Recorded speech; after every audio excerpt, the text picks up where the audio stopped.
30/12/2025 ചൊവ്വാഴ്ച ദിവസത്തെ ഫലം. ജനിച്ച നക്ഷത്രം അഥവാ ചന്ദ്രനെയും ജനിച്ച മലയാള മാസം അഥവാ സൂര്യനെയും അടിസ്ഥാനമാക്കി.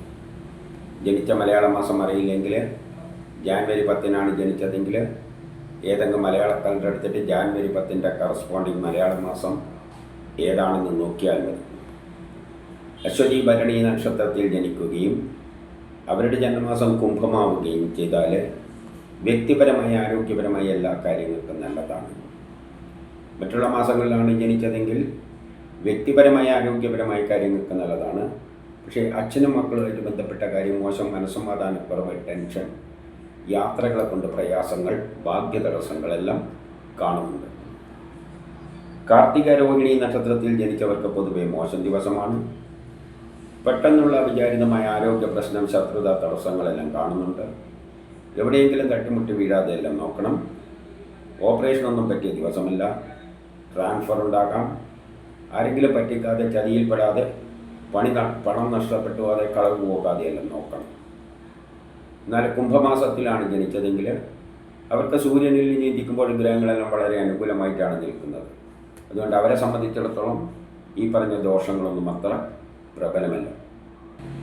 മകയിരം നക്ഷത്രത്തിൽ ജനിക്കുകയും അവരുടെ ജന്മമാസം കുംഭമാവുകയും ചെയ്താൽ ബിസിനസ്സിന് നല്ലതാണ്, വിദേശവുമായിട്ട് ബന്ധപ്പെട്ട കാര്യങ്ങൾക്ക് നല്ലതാണ്, ഷെയർ മാർക്കറ്റിൽ നിക്ഷേപിക്കാൻ നല്ലതാണ്, പൊതുപ്രവർത്തനങ്ങൾക്കെല്ലാം പറ്റിയതാണ്, സമൂഹത്തിലൊരു അംഗീകാരമെല്ലാം കിട്ടും, കിട്ടേണ്ട പണം എളുപ്പത്തിൽ കിട്ടും, സഹോദരാദികൾക്കെല്ലാം നല്ല ദിവസമാണ്. മറ്റുള്ള മാസങ്ങളിലാണ് ജനിച്ചതെങ്കിൽ ഈ പറഞ്ഞ ഗുണമെല്ലാം കിട്ടും. പക്ഷേ പെട്ടെന്നുള്ള അവിചാരിതമായ ചില ആരോഗ്യ പ്രശ്നം, ശത്രുത, തടസ്സങ്ങളെല്ലാം കാണുന്നുണ്ട്. എവിടെയെങ്കിലും തട്ടിമുട്ടി വീഴാതെയെല്ലാം നോക്കണം. ഓപ്പറേഷനൊന്നും പറ്റിയ ദിവസം അല്ല. തിരുവാതിര പുണർത്തം നക്ഷത്രത്തിൽ ജനിക്കുകയും അവരുടെ ജന്മമാസം കുംഭമാവുകയും ചെയ്താൽ ബിസിനസ്സിന് നല്ലതാണ്, വിദേശവുമായിട്ട് ബന്ധപ്പെട്ട കാര്യങ്ങൾക്ക് നല്ലതാണ്, ഷെയർ മാർക്കറ്റിൽ നിക്ഷേപിക്കാൻ നല്ലതാണ്, പൊതുപ്രവർത്തനങ്ങൾക്കെല്ലാം പറ്റിയതാണ്, സമൂഹത്തിലൊരു അംഗീകാരമെല്ലാം കിട്ടും, കിട്ടേണ്ട പണം എളുപ്പത്തിൽ കിട്ടും, സഹോദരാദികൾക്കെല്ലാം നല്ല ദിവസമാണ്. മറ്റുള്ള മാസങ്ങളിലാണ് ജനിച്ചതെങ്കിൽ ഈ പറഞ്ഞ ഗുണമെല്ലാം കിട്ടും. പക്ഷേ ദാമ്പത്യപരമായിട്ട് അത്ര നല്ലതല്ല. വിവാഹ കാര്യങ്ങൾക്കെല്ലാം തടസ്സങ്ങൾ കാണുന്നുണ്ട്. പൂയം ആയില്യം നക്ഷത്രത്തിൽ ജനിച്ചവർക്ക് വളരെ നല്ല ദിവസമാണ്. കേസ് കടക്കലുണ്ടെങ്കിൽ അനുകൂലമായ തീരുമാനമുണ്ടാകും. ആരോഗ്യപരമായിട്ട് നല്ലതാണ്. ടെസ്റ്റ് ഇൻ്റർവ്യൂ പോലെയുള്ള നല്ലതാണ്. മത്സര പരീക്ഷകളിലെല്ലാം വിജയിക്കും. ജോലി കിട്ടാം, പ്രമോഷൻ കിട്ടാം, പുതിയ കർമ്മങ്ങളെല്ലാം തുടങ്ങാൻ പറ്റിയ നല്ലൊരു ദിവസമാണ്. ഈ പറഞ്ഞ ഗുണം കൂടുതൽ കിട്ടുക കുംഭമാസത്തിൽ ജനിച്ചവർക്കാണ്. അവർക്കാണ് സൂര്യനിൽ നിന്ന് കൂടി ഗ്രഹങ്ങൾ അനുകൂലമായി നിൽക്കുന്നത്. മകം പൂരം നക്ഷത്രത്തിൽ ജനിച്ചവർക്ക് പൊതുവെ മോശം ദിവസമാണ്. അച്ഛനും മക്കളുമായിട്ട് ബന്ധപ്പെട്ട കാര്യം മോശം, മനസ്സമാധാനക്കുറവ്, ടെൻഷൻ, യാത്രകളെ കൊണ്ട് പ്രയാസങ്ങളെല്ലാം കാണുന്നുണ്ട്. എന്നാൽ കുംഭമാസത്തിലാണ് ജനിച്ചതെങ്കിൽ അവർക്ക് സൂര്യനിൽ നീന്തിക്കുമ്പോൾ ഗ്രഹങ്ങളെല്ലാം അനുകൂലമായി നിൽക്കുന്നത് കൊണ്ട് ഈ പറഞ്ഞ ദോഷമൊന്നും അത്ര പ്രബലമല്ല. ഉത്രമത്തം നക്ഷത്രത്തിൽ ജനിച്ചവർക്കും പൊതുവെ മോശം ദിവസമാണ്. പെട്ടെന്നുള്ള അവിചാരിതമായ ആരോഗ്യ പ്രശ്നം, ശത്രുത, തടസ്സങ്ങളെല്ലാം കാണുന്നുണ്ട്. എവിടെയെങ്കിലും തട്ടിമുട്ടി വീഴാതെ നോക്കണം. ഓപ്പറേഷനൊന്നും പറ്റിയ ദിവസമല്ല. കുടുംബപരമായ, സാമ്പത്തികപരമായ, വിദ്യാഭ്യാസപരമായിട്ട് അത്ര നല്ലതല്ല. വസ്തുവാഹനങ്ങളിലൂടെയെല്ലാം ധനനഷ്ടം സംഭവിക്കാം. വീട് നിർമ്മാണത്തിന് തടസ്സങ്ങളെല്ലാം കാണുന്നുണ്ട്. മാതാവുമായിട്ട് ബന്ധപ്പെട്ട കാര്യങ്ങൾക്കൊന്നും അത്ര നല്ലതല്ല. എന്നാൽ കുംഭമാസത്തിലാണ് ജനിച്ചതെങ്കിൽ അവർക്ക് സൂര്യനിൽ നീന്തിക്കുമ്പോൾ ഗ്രഹങ്ങളെല്ലാം വളരെ അനുകൂലമായിട്ടാണ് നിൽക്കുന്നത്. അതുകൊണ്ട് അവരെ സംബന്ധിച്ചിടത്തോളം ഈ പറഞ്ഞ ദോഷങ്ങളൊന്നും അത്ര പ്രബലമല്ല. ചിത്തിര നക്ഷത്രത്തിൽ ജനിക്കുകയും അവരുടെ ജന്മമാസം കുംഭമാവുകയും ചെയ്താൽ ദാമ്പത്യപരമായിട്ട് നല്ലതാണ്. വിവാഹം അന്വേഷിക്കുന്നതിലെ കണ്ടെത്തും. വിവാഹവുമായിട്ട് ബന്ധപ്പെട്ട കാര്യങ്ങൾക്കെല്ലാം നല്ല ദിവസമാണ്. മറ്റുള്ള മാസങ്ങളിലാണ് ജനിച്ചതെങ്കിൽ ഈ പറഞ്ഞ ഗുണമെല്ലാം കിട്ടും. പക്ഷേ കുടുംബപരമായി, സാമ്പത്തികപരമായി, വിദ്യാഭ്യാസപരമായിട്ട് അത്ര നല്ലതല്ല. വസ്തുവാഹനങ്ങളിലൂടെയെല്ലാം ധനനഷ്ടം സംഭവിക്കാം. അതുകൊണ്ട് വസ്തുവാഹനങ്ങളൊന്നും വാങ്ങാനും വിൽക്കാനും പറ്റിയ ദിവസമില്ല. വീട് നിർമ്മാണത്തിന് തടസ്സങ്ങളെല്ലാം കാണുന്നുണ്ട്. ചോതി വിശാഖം നക്ഷത്രത്തിൽ ജനിച്ചവർക്ക് വളരെ നല്ല ദിവസമാണ്. ദാമ്പത്യപരമായിട്ട് നല്ലതാണ്. വിവാഹം അന്വേഷിക്കുന്നതിനെ കണ്ടെത്തും. വിവാഹവുമായിട്ട് ബന്ധപ്പെട്ട കാര്യങ്ങൾക്കെല്ലാം നല്ലതാണ്. പുതിയ കർമ്മങ്ങളെല്ലാം തുടങ്ങാൻ പറ്റിയ നല്ലൊരു ദിവസമാണ്. അതിനുള്ള ഉത്സാഹവും തൻ്റെ ഇടയിലും കാണും.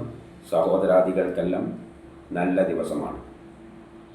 ഈ പറഞ്ഞ ഗുണം കൂടുതൽ കിട്ടുക കുംഭമാസത്തിൽ ജനിച്ചവർക്കാണ്. അവർക്കാണ് സൂര്യനിൽ നിന്ന് കൂടി ഗ്രഹങ്ങൾ അനുകൂലമായി നിൽക്കുന്നത്. അനിഴം കേട്ട നക്ഷത്രത്തിൽ ജനിക്കുകയും അവരുടെ ജന്മമാസം കുംഭമാവുകയും ചെയ്താൽ കേസ് വഴക്കലുണ്ടെങ്കിൽ അനുകൂലമായി തീരുമാനമുണ്ടാകും. ആരോഗ്യപരമായിട്ട് നല്ലതാണ്. ടെസ്റ്റ് ഇന്റർവ്യൂ പോലെയുള്ളതിന് നല്ലതാണ്. മത്സര പരീക്ഷകളിലെല്ലാം വിജയിക്കും. മറ്റുള്ള മാസങ്ങളിലാണ് ജനിച്ചതെങ്കിൽ ഈ പറഞ്ഞ ഗുണമെല്ലാം കിട്ടും. പക്ഷേ കുടുംബപരമായി, വിദ്യാഭ്യാസപരമായി, സാമ്പത്തികപരമായിട്ട് അത്ര നല്ലതല്ല. മൂലം പൂരാടം നക്ഷത്രത്തിൽ ജനിച്ചവർക്ക് പൊതുവെ മോശം ദിവസമാണ്. വ്യക്തിപരമായ, ആരോഗ്യപരമായിട്ട് മോശമാണ്. മക്കളുമായിട്ട് ബന്ധപ്പെട്ട കാര്യം മോശം. മനസ്സമാധാനക്കുറവ്, ടെൻഷനെല്ലാം കാണുന്നുണ്ട്. പക്ഷേ കുംഭമാസത്തിലാണ് ജനിച്ചതെങ്കിൽ അവർക്ക് സൂര്യനിൽ നീതിക്കുമ്പോൾ ഗ്രഹങ്ങളെല്ലാം വളരെ അനുകൂലമായിട്ടാണ് നിൽക്കുന്നത്.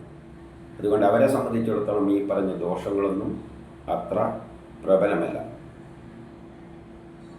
ഉത്രാടം തിരുവോണം നക്ഷത്രത്തിൽ ജനിച്ചവർക്കും പൊതുവെ മോശം ദിവസമാണ്. കുടുംബപരമായി, സാമ്പത്തികപരമായി, വിദ്യാഭ്യാസപരമായിട്ട് മോശമാണ്. വസ്തുവാഹനങ്ങളിലൂടെയെല്ലാം ധനനഷ്ടം സംഭവിക്കാം. വീട് നിർമ്മാണത്തിന് തടസ്സങ്ങൾ, മാതാവ്, ഗ്രാൻഡ് പാരൻസുമായിട്ട് ബന്ധപ്പെട്ട കാര്യങ്ങൾക്കൊന്നും നല്ലതല്ല. അലച്ചിലുകൾ, ആരെങ്കിലും പറ്റിക്കുക, ചതിയിൽപ്പെടുക, അപവാദങ്ങൾ കേൾക്കുക, പണം നഷ്ടപ്പെട്ടു പോവുക, കളവ് പോവുക, ട്രാൻസ്ഫർ ഉണ്ടാവുക. എന്നാൽ കുംഭമാസത്തിലാണ് ജനിച്ചതെങ്കിൽ അവർക്ക് സൂര്യനിൽ നിന്ന് ഇന്ത്യക്കുമ്പോൾ ഗ്രഹങ്ങളെല്ലാം വളരെ അനുകൂലമായിട്ടാണ് നിൽക്കുന്നത്. അതുകൊണ്ട് അവരെ സംബന്ധിച്ചിടത്തോളം ഈ പറഞ്ഞ ദോഷങ്ങളൊന്നും അത്ര പ്രബലമല്ല.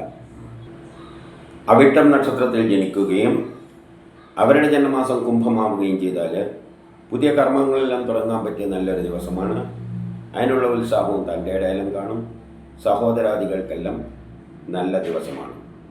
മറ്റുള്ള മാസങ്ങളിലാണ് ജനിച്ചതെങ്കിൽ ഈ പറഞ്ഞ ഗുണമെല്ലാം കിട്ടും. പക്ഷേ ട്രാൻസ്ഫർ ഉണ്ടാകാം, അലസത, ആരെങ്കിലും പറ്റിക്കുക, ചതിയിൽപ്പെടുക, അപവാദങ്ങൾ കേൾക്കുക, പണം നഷ്ടപ്പെട്ടു പോവുക, കളവ് പോവുക, വിദേശ ഇടപാടുകൾക്കൊന്നും പറ്റിയതല്ല. കൊടുക്കൽ വാങ്ങലുകൾക്കൊന്നും പറ്റിയ ദിവസം അല്ല. ചതയം പൂരോരുട്ടാതി നക്ഷത്രത്തിൽ ജനിച്ചവർക്ക് വളരെ നല്ല ദിവസമാണ്. ബിസിനസ്സിന് നല്ലതാണ്. വിദേശവുമായിട്ട് ബന്ധപ്പെട്ട കാര്യങ്ങൾക്ക് നല്ലതാണ്. ഷെയർ മാർക്കറ്റ് നിക്ഷേപിക്കാൻ നല്ലതാണ്. പൊതുപ്രവർത്തനങ്ങൾക്കെല്ലാം പറ്റിയതാണ്. സമൂഹത്തിലൊരു അംഗീകാരമെല്ലാം കിട്ടും. കിട്ടേണ്ട പണം എളുപ്പത്തിൽ കിട്ടും. സഹോദരാദികൾക്കെല്ലാം നല്ല ദിവസമാണ്. പുതിയ കർമ്മങ്ങളെല്ലാം തുടങ്ങാൻ പറ്റിയ നല്ലൊരു ദിവസമാണ്. അതിനുള്ള ഉത്സാഹവും തൻ്റെ ഇടയെല്ലാം കാണും. ഈ പറഞ്ഞ ഗുണം കൂടുതൽ കിട്ടുക കുംഭമാസത്തിൽ ജനിച്ചവർക്കാണ്. അവർക്കാണ് സൂര്യനിൽ നിന്ന് കൂടി ഗ്രഹങ്ങൾ അനുകൂലമായി നിൽക്കുന്നത്. ഉത്രട്ടാതി നക്ഷത്രത്തിൽ ജനിച്ചവർക്ക് പൊതുവെ മോശം ദിവസമാണ്. കുടുംബപരമായി, സാമ്പത്തികപരമായി, വിദ്യാഭ്യാസപരമായിട്ടൊന്നും അത്ര നല്ല ദിവസം അല്ല. വേണ്ടാത്ത സംസാരത്തിലൂടെയെല്ലാം ചിലപ്പോൾ ശത്രുതയെല്ലാം ഉണ്ടായേക്കാം. അതുകൊണ്ട് സംസാരങ്ങൾ നിയന്ത്രിക്കുക. പണമൊന്നും അനാവശ്യം ചെലവ് ചെയ്യാതിരിക്കുന്നതാണ് നല്ലത്. അല്ലെങ്കിൽ കുടുംബത്തിലെ ചെലവുകളെല്ലാം കുറേ നിയന്ത്രിക്കേണ്ടിയിരിക്കുന്നു. അനാവശ്യ ചെലവുകളെല്ലാം, കുടുംബ ചെലവ് നിയന്ത്രിക്കാൻ പറ്റില്ലല്ലോ, അനാവശ്യ ചെലവുകളെല്ലാം നിയന്ത്രിക്കേണ്ടിയിരിക്കുന്നു. ഈ പറഞ്ഞ ദോഷം കൂടുതൽ ഉണ്ടാവുക കുംഭമൊഴിച്ചിട്ടുള്ള മറ്റുള്ള മാസങ്ങളിൽ ജനിച്ചവർക്കാണ്. കുംഭമാസത്തിലാണ് ജനിച്ചതെങ്കിൽ അവരെ സംബന്ധിച്ചിടത്തോളം സൂര്യനിൽ നിന്ന് ചിന്തിക്കുമ്പോൾ ഗ്രഹങ്ങളെല്ലാം വളരെ അനുകൂലമായിട്ടാണ് നിൽക്കുന്നത്. അതുകൊണ്ട് അവരെ സംബന്ധിച്ചിടത്തോളം ഈ പറഞ്ഞ ദോഷങ്ങളൊന്നും അത്ര പ്രബലമല്ല. അതേസമയം അവർ ഉദ്ദേശിച്ച മറ്റു ചില കാര്യങ്ങളെല്ലാം സാധിച്ചെന്നും വരാം. രേവതി നക്ഷത്രത്തിൽ ജനിച്ചവർക്കും പൊതുവെ മോശം ദിവസമാണ്. കുടുംബപരമായി, സാമ്പത്തികപരമായി, വിദ്യാഭ്യാസപരമായിട്ട് അത്ര നല്ല ദിവസമൊന്നും അല്ല. അതുകൊണ്ട് കുടുംബ ചെലവുകളെല്ലാം നിയന്ത്രിക്കുന്നത്, അനാവശ്യ ചെലവുകളെല്ലാം നിയന്ത്രിക്കുന്നത് നല്ലതാണ് രേവതിക്കാർക്ക്. എന്നാൽ അവർ കുംഭമാസത്തിലാണ് ജനിച്ചതെങ്കിൽ അവർക്ക് സൂര്യനിൽ നിയന്ത്രിക്കുമ്പോൾ ഗ്രഹങ്ങളെല്ലാം വളരെ അനുകൂലമായിട്ടാണ് നിൽക്കുന്നത്. അതുകൊണ്ട് അവരെ സംബന്ധിച്ചിടത്തോളം ഈ പറഞ്ഞ ദോഷങ്ങളൊന്നും അത്ര പ്രബലമല്ല. ഇതാണ് 30/12/2025 ചൊവ്വാഴ്ച ദിവസത്തെ ഫലം.